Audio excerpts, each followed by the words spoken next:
voice Miss Kelly Clarkson also comes on in that direction on Soundstage 1. She films the Kelly Clarkson show there. The Soundstage 12 is almost 30,000 square feet. It's held some very big sets over the years, like Frankenstein's Lab was in there, Dracula's Castle, Scarface's Mansion was in there. Even the entire town of Whoville was in that building. Now that's a big space when you can hold an entire town inside. It was built in 1928, so it's been around a minute. And off on our left-hand side, we have Soundstage 20, 19, and 18. These were recently home to Bel Air, which is a dramatic reimagining of The Fresh Prince of Bel Air, that 90s comedy. You might remember Will Smith was the star of it. It was all about how his life got turned, flipped upside down. Well, he is now executive producing this new version. And look, they have the soundstage doors open. We call those elephant doors because they're big. And when they're open, it means they're usually moving in set pieces, moving them in or out, just like that, making room for a new episode or even a new series to come inside. Now, Soundstage 17 right here and 16, these were recently home to the HBO Max show Hacks, starring Emmy Award-winning Jean Smart. They are in their second season, so they might be moving out set pieces to make room for next season to come in. Now, we are turning the corner here. On our left-hand side, you're going to see Soundstage 21 over there. Now that was recently home to Saved by the Bell, which is another reboot of a 90s comedy. It was also home to 6 seasons of Superstore, starring America Ferrera and Ben Feldman. And it's been home to some big movies over the years, like, Apollo 13 was in there.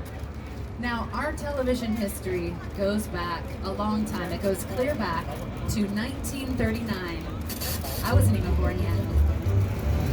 Broadcast the opening day ceremonies of the 1939 New York World's Fair. And since then, we've been bringing you a lot of television. You'll see some examples on your screen. We launched the Peacock streaming service in 2020, which is where you can see Saved by the Bell and Bel Air, Rutherford Falls, starring Ed Helms and Janice Schmieder. There's a lot happening right there. These sound stages that we're driving by are where we make a lot of that television. We film about 80 to 90% of a production inside of a soundstage because it gives us a lot more control over the environment. You can film day or night. You can film day for night. If it's nighttime, you want to make it look like the day. It's a lot easier to do inside of a soundstage. It's also a lot easier to keep out unwanted sound. Now, the walls of a soundstage are about 4 times as thick as your house walls at home, and that helps keep out loud noises like maybe a very loud tour guide. Not pointing any fingers, but it's me. Now, if you don't want me in your television show, film inside the soundstage right here. Pay no attention to those minions. They're cute, but they don't do a lot. But we like them because they're adorable to look at. Now, Mindy Kaling shoots in these sound stages for her show Never Have I Ever. And over here on the right-hand side in Soundstage 44, we also have Mr. Mayor, which stars Ted Danson and Holly Hunter, right in that soundstage. And on our left-hand side is another Ted. Oh, he's cute and furry, but he day drinks and he doesn't clean his glass. So, he's a little sad today. Now, he is guarding our production bungalows. These little buildings on our left-hand side, this is where writers and directors and producers get together to work on scripts, develop ideas, do a little budgeting, decide who they want to be in their film. There's a lot that has to happen before a cast and crew can be assembled on a soundstage, and that magic happens in these little buildings.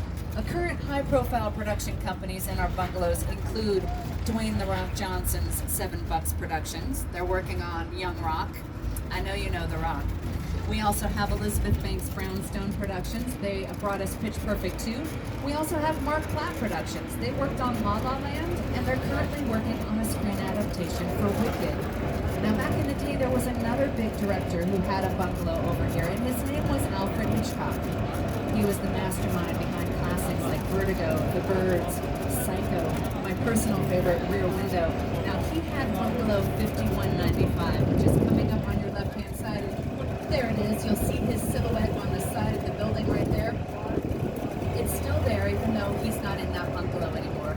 It is currently being held by the De Laurentiis Company, and they brought Dr. Hannibal Lecter to the big and small screen, so we're keeping with the scary theme in that bungalow.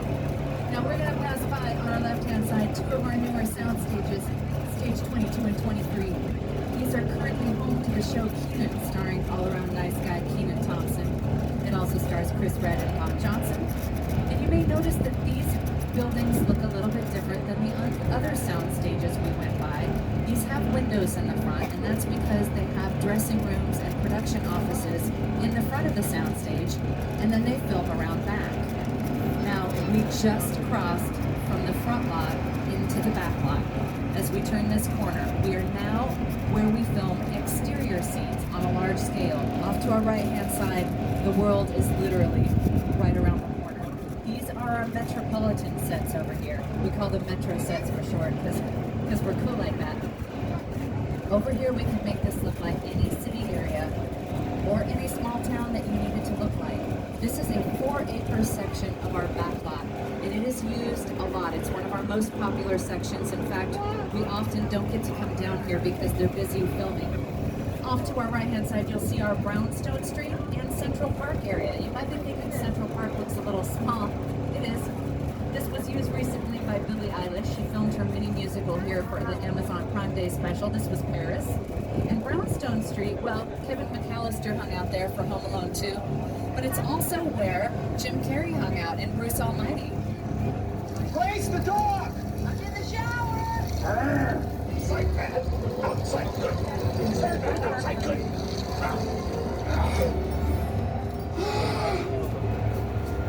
Oh, you're done with mine. Great. Beautiful. It is pretty beautiful. Thanks, Jim. Now we have entered Courthouse Square. This was recently decorated to look like Rutherford Falls for that Ed Helms and Jana Schmieding show.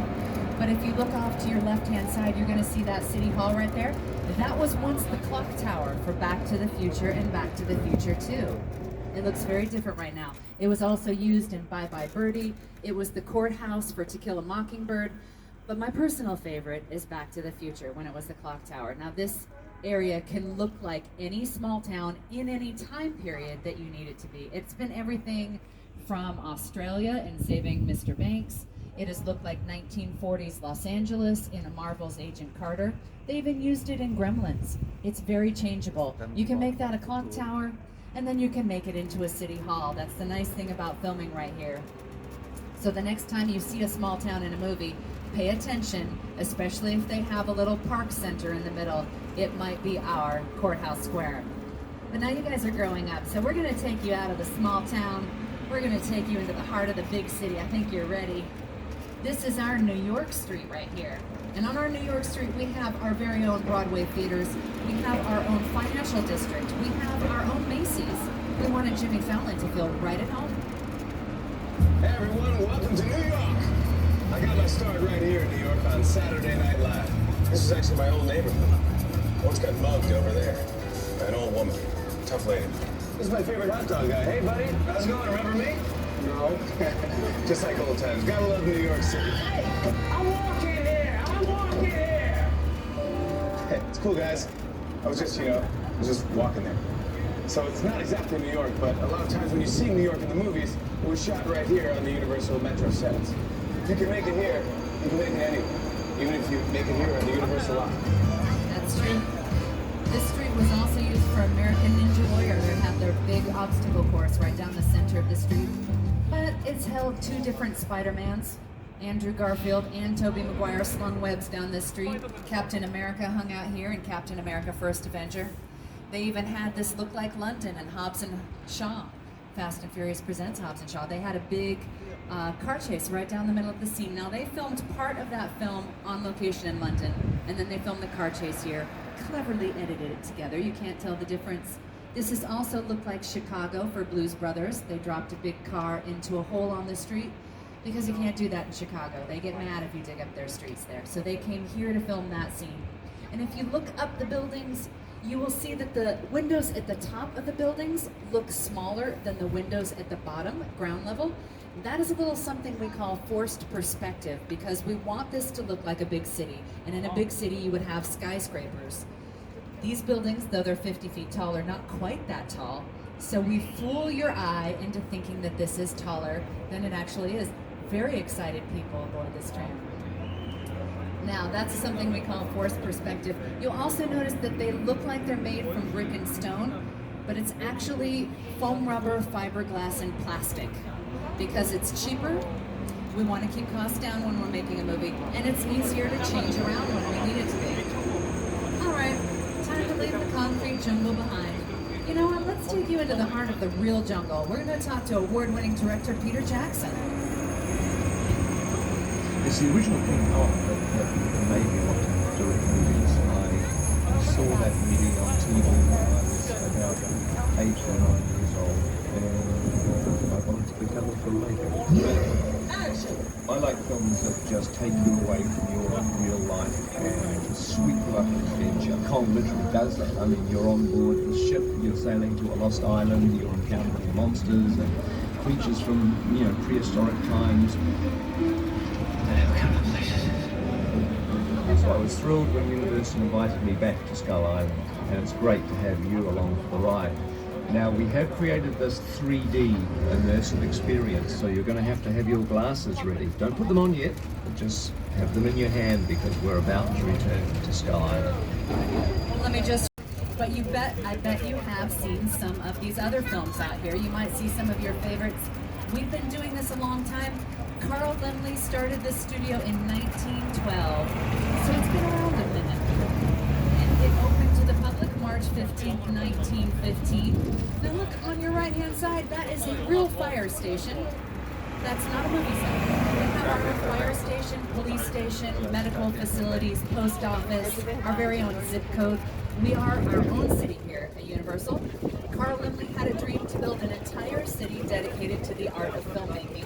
And that's what he did. He called it the strangest little city in the world. No, he was not just talking about me. I know what you're thinking. That he... Robbie, get in. Get in.